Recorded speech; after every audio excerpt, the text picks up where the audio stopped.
ఇకరా ఇప్పుడు నమస్తే తెలంగాణ. జయశంకర్ భూపాలపల్లి మహదేవపూర్ మండలంలోని మేడిగడ్డ వద్ద ఎగువ నుంచి 70,000 క్యూసెక్కులకు పైగా వరద వస్తున్నది.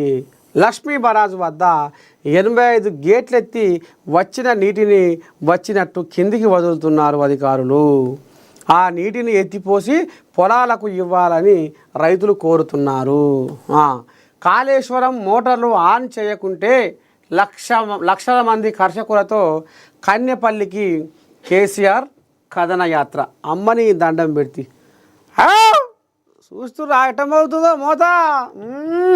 కాళేశ్వరం మోటార్లు ఆన్ చేయకుంటే లక్షల మంది కర్షకులతో కన్నెపల్లికి కేసీఆర్ కథనయాత్ర. ఇక మరి దర్శకుంటారా ఏంది? వీళ్ళు నిజంగానే దర్శకుంటారా? ఒక్కసారి అరుచుకునే ఉపాయం చేద్దాము. ఓ కాంగ్రెస్ కోజాగా ఫోన్ చేద్దాం.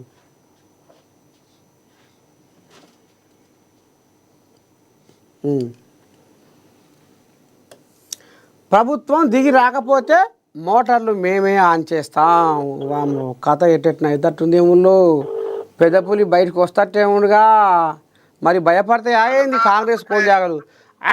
ఓ పిల్లగా శనార్థి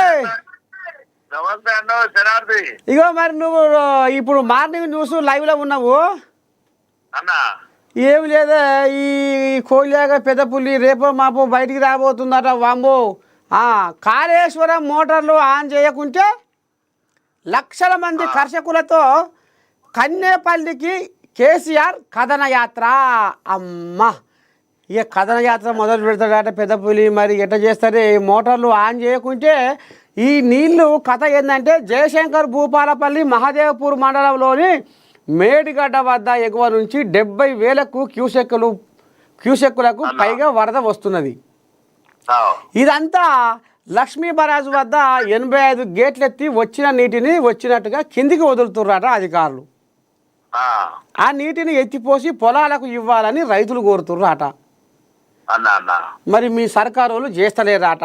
అందుకనే కాళేశ్వరం మోటార్లు కాక మీరు ఆన్ చేయకుంటే లక్షల మంది కర్షకులతో కన్నెపల్లి కాడికి ఇక కేసీఆర్ కథనయాత్ర పెడుతుండట. మరి ఇక మీకు ఇక మరి రేపు ఎట్లయితుంది? మరి ఎందుకే మరి ఈ గోస? ఏం జరిగేది లేదు, ఏం లేదు. ఇప్పుడు మనం తీసుకొచ్చినాయి బాహుబలి మోటార్లు.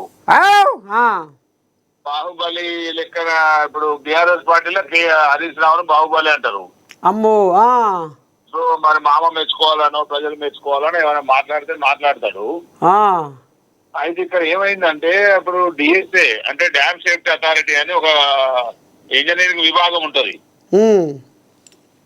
ఇంజనీరింగ్ విభాగం వల్లే అది పరిస్థితి బాగలేదు, ఆ పిల్లలు ఉన్నాయి కాబట్టి దానికి ఎట్లా తీయాలి, దాన్ని వాడాలా వద్దా అనేది రిపేర్ చేయడానికి టైం పడుతుందని ఆపినరు. ఇప్పుడు టెక్నికల్ వల్ల మాట వింటామా? ఈయన ఏదో రెచ్చగొడుతుందని చెప్పి ఇప్పినాం అనుకో, కింద ఎన్ని ఊర్లు పోతాయి ఒకవేళ డ్యామ్ ఏదైనా ప్రాబ్లం అయితే. ఇదా అసలు కథ? ఇది ఇదంతా కాకుండా ఆయన ఏదో రైతులు మెచ్చుకోవాలి, నన్ను ఇది చేయాలి. ఇప్పుడు కోళ్ళ దగ్గర అయ్యే ఇప్పుడు మమ్మల్ని రైతులు మెచ్చుకోవాలి, కర్షకులు మమ్మల్ని మెచ్చుకొని మెడల మీద వేసుకోవాలి అనేది కథ. అంటే మరి నిజంగానే జరుగుతుందా ఏంది? మరి అర్థం కావాలా ఏముచ్చది జనాలకు కూడా? ప్రజలకు అర్థమైతుంది. డ్యామ్ సేఫ్టీ అథారిటీ వాళ్ళు క్లియర్ ఇన్స్ట్రక్షన్ ఇచ్చారు. ప్రభుత్వ విభాగం పనిచేస్తుంది. అంటే బీఆర్ఎస్ పార్టీ పనిచేసినప్పుడు విభాగం ఉంటది, ప్రభుత్వ విభాగాలు పనిచేస్తాయి. మేము చేసినప్పుడు పనిచేయవా? వాళ్ళు ఏంటంటే వాళ్ళ దిమాగులన్నీ మొఖాలకు పోయినాయి. ఏం మాట్లాడుతారో అర్థమైతే లేవు. ఇప్పుడు మేము 100 కాకపోతే 113 సీట్లు మాయే, 119 సీట్లు మాయే అంటాం ఎగ్జాంపుల్. అన్నందుకే వాళ్ళ కడుపు నొప్పి వచ్చి ఆ కేటీఆర్ అనేటోడు మరి ఆయన ఒకసారి అయితే మానసిక పరిస్థితి బాగాలేదు. ఆయనది ఒక్కనే కాదు, బీఆర్ఎస్ లో ఎవరి మానసిక పరిస్థితులు బాగాలేవు. సో వీళ్ళందరూ నోటికి వచ్చినట్టు ఏవేవో మాట్లాడుతారు. ఇలా రైతులు ప్రభుత్వ పక్షంగా ఉన్నారా ప్రతిపక్ష పార్టీకి ఉన్నారా అని రైతులను విడదీసుకొని రాజకీయం చేయడం కరెక్ట్ కాదు. ఇప్పుడు నిజంగా డ్యామ్ సేఫ్టీ అథారిటీ వాళ్ళు ఏం చెప్పారు, ఆ నీళ్లు ఎందుకు ఆపుతుర్రు, అవి ఎందుకు చేయలేదు అనేది ప్రజలకు అర్థమైంది. లేదు దాన్ని మేము చేసి చూపిస్తాము, ఇప్పుడు ఏదో వాళ్ళు చేసి పెట్టిన ప్రాజెక్టు మేము వాడక మూలకు పడేసినట్టు మాట్లాడుతున్నారు. అది కరెక్ట్ కాదు. అయితే ఇప్పుడు హరీష్ కోయిల ఏమంటుందంటే ఉత్తర తెలంగాణలో వర్షాభావ పరిస్థితులు నెలకొన్నాయని కాళేశ్వరం పంపులను ఆన్ చేస్తే 15 జిల్లాలకు నీళ్ళు అందుతాయట అని ఈ రకంగా కాంగ్రెస్ ప్రభుత్వము మరి నిమ్మకు నీరెత్తినట్టుగా ఎందుకు గిట్ట చేస్తుందని ఇప్పుడు హరీష్ లెంకర కొడుతుండే. అదే అదే అదే అంటున్నారు. కానీ వాళ్ళు చేసిన నిర్వాహకానికి వాళ్ళ పాపం నిండి అక్కడ పాపం పలిగేటట్టున్నది. అమ్మో ఆ దానికోసం అని చెప్పేసి మనం ప్రజలను దృష్టిలో పెట్టుకున్నాం. కాంగ్రెస్ అంటేనే రైతు ప్రభుత్వం, రైతులు అంటేనే కాంగ్రెస్, కాంగ్రెస్ అంటేనే రైతు. ఇలా వీళ్ళు వచ్చేసి ఏదో మమ్మల్ని ఎక్కిరించి ఇది చేస్తాం అది చేస్తాం రైతులతో వస్తామంటే రమ్మను. అక్కడ ఏమున్నది అప్పుడన్నా రైతులకు అర్థమైతుంది కదా. ఇలా ప్రజలందరికీ అర్థమైంది, రైతు లోకానికి అర్థమైంది ఎట్లాంటి ప్రాజెక్టులు కట్టిరు. ఈ దరిద్ర పోళ్లకు మనం అధికారం అంట కడితే రాష్ట్రాన్ని దివాలా తీసి నాశనం చేసేది అని చెప్పి ప్రజలకు రైతులకు అర్థమవుతుంది.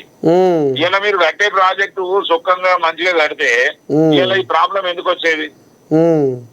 ఇలా రైతుల మీద కోపం ఎందుకు ఉంటది? రైతుల మీద ఇలా ఇంత లోటు బడ్జెట్ లో ఉన్నా కరువులో ఉన్నా గానీ 9,000 కోట్లు 9 రోజులలో రైతులకు ఎన్నికేయాల్సి వచ్చింది.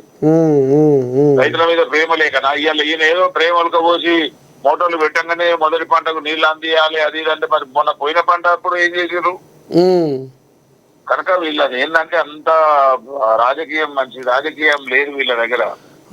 అయితే ఇప్పుడు ఇదంతా ఇప్పుడు కాళేశ్వరం మోటార్లు ఆన్ చేయకుంటే లక్షల మందితో కర్షకులతో కన్యపల్లికి కేసీఆర్ కథనయాత్ర అని ఇట్లా రాసుకుంటే అమ్మ నిజమే నిజమే నీళ్ళు ఆపుతుర్రాట, నీళ్ళు ఎక్కడో మలుపుతుర్రాట, వదులుతుర్రాట అనేది ఇప్పుడు నా సొంటలకు ఏమెరకనే మీడియా సొంటలకు చెప్తేనే కదా ఎరకయ్యేది.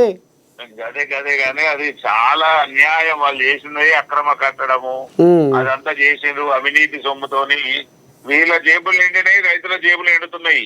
నిజంగా 1,00,000 మంది ఆడికి వస్తే 1,00,000 మంది రైతులు హరీష్ రావును మరి ఆ పంప్ హౌస్లు వేస్తారా లేకపోతే నిలదీస్తారా, బీఆర్ఎస్ ను బొంద పెడతారా ఏందనేది చూడాలి.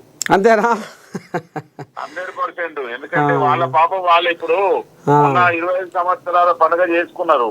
చేసుకొని కాంగ్రెస్ మీద ఏదో దుమ్మెత్తిపోయాలి మన్నెత్తిపోయాలి అని చెప్పి చాలా అనేకమైన కుయుక్తులు చేసారు. ఇలా కుయుక్తుల ఫ్యామిలీ విడిపోయి 3 ముక్కలైపోయి కొట్టుకుంటారు కదా. అంతేనా? వాళ్ళ పాపం వాళ్ళకే నిండుతుంది. రామ రామ పాపం కవితమ్మ 10 ఏళ్ళు మీరు అధికారం అనుభవించినాక ఒక్క ఏడాదిన్నరకే కొట్టుకొని సాప కొట్టుకున్నట్టు కొట్టుకుంటున్నారు. నీళ్ళకి వెళ్ళి బయటపడ్డ సాప లెక్క. అంటే అయ్యో మా అధికారం వాయే, మా డబ్బులు వాయే, మా అవినీతి సొమ్ము వాయే అని ఆలోచనలో ఉన్నారు. ఇది కరెక్ట్ కాదు. ముందు ప్రాజెక్టులు తప్పు కట్టినందుకు, రాంగ్ డిజైన్ చేసినందుకు, నాణ్యత లేని ప్రాజెక్టులు కట్టి ఆ బాహుబలి మోటార్లను గాలబెట్టి మళ్ళా రిపేర్ చేసి ఇవన్నీ చేసినందుకు నిజంగా 1,00,000 మందిని తీసుకొచ్చి ఆ 1,00,000 మంది ముందు ఆ కాళేశ్వరం ప్రాజెక్టు కానో కన్నెపల్లి కానో లక్ష్మీ బ్యారేజ్ కానో ముక్కు నేలకు రాస్తే తెలంగాణలో వాళ్ళు విముక్తులైతారు. రైతులే నిలదీస్తారు వాళ్ళని. మేమేం చేయాల్సిన పని లేదు. అంతేనా? అంతే. ఇప్పుడు కారకులే వాళ్ళు కదనే. దాన్ని ఏసీఎల్ రైతు పంటకు ఎండబెట్టి ఆశ చూపి 1,00,000 కోట్లతో ఖర్చు కట్టినామని చెప్పి ఇవాళ ప్రభుత్వ సొమ్మును మొత్తం నాశనం చేసి ప్రజాధనాన్ని వృధా వాడుకొని వాళ్ళ ఖాతాలకు నింపి రైతు పొలాలు ఎండబెట్టింది వాళ్ళు బీఆర్ఎస్ వాళ్ళు కాదా? ఇవాళ ఆనాడు వ్యవసాయ శాఖ మంత్రిగా ఉన్నాడు హరీష్ రావు గారు. ఏం ఎలగబెట్టిరు? ఈ తెలంగాణ రాష్ట్రంలో అన్ని విభాగాలకు రావాల్సిన బడ్జెట్ ను మొత్తం ఒకవైపే మళ్ళించారు. మళ్ళించుకొని అంత చేసి మేము రైతులకు ఇట్లా చేస్తున్నాం అన్నారు. ఏదో ఒక పూట అవన్నీ నీళ్లు ఒప్పిరు, అన్ని డ్యాములు అవన్నీ నింపిరు. ఆ నింపిన డ్యాములు కూడా లోయర్ మానే డ్యాము, బిడ్ మానే డ్యాము కుంగిపోయాయి. వీళ్ళు ఇచ్చిన నీళ్ళు ఏ ప్రాజెక్టు చక్కగా ఉందని చెప్పేసి వీళ్ళు ఇలా కాంగ్రెస్ పార్టీ మీద మాట్లాడతారు. ఏదో తరాల నుంచి శ్రీరామ్ సాగర్ ప్రాజెక్ట్ ఏంది, నాగార్జున సాగర్ ప్రాజెక్ట్ ఏంది, ఈ ఎల్లంపల్లి ఇవన్నీ కూడా మనం చేసిన ప్రాజెక్టులలో ఈనాటికి ఏమన్నా చిన్న చెక్కు చేరున్నాయా? కనుక ప్రాజెక్టులను ఒక దేవాలయాల్లాగా చూసి రైతులకు ఉపయోగపడుతుంది అనే ఆలోచనతో ఉంటేనేమో బాగుంటది. కానీ వాళ్ళ జేబులు నింపుకొని వాళ్ళ స్వార్థం కోసం 1,00,000 కోట్లు దోసి ఇవాళ మేము పునీతలం అవుతున్నాము, రైతులు మమ్మల్ని మెచ్చుకుంటారు అంటే వాస్తవాలు రైతులకు తెలిసినాడు. ఎట్లా జరుగుతుంది, ఏ విషయం కావాలో తెలుస్తుంది. అన్నా శనార్థి మరిగా సునీలనా ప్రజలకు వాస్తవాలు చెప్పాలి. ఏఎన్ఎన్ న్యూస్ కు నమస్కారం. ఇగో గిదుల్లా మొత్తానికి మరి మన కాంగ్రెస్ పార్టీ లీడరు ఇక మరి మీ ఇంటి పేరు ఏం పేరు ఉంటేనే మర్చిపోతే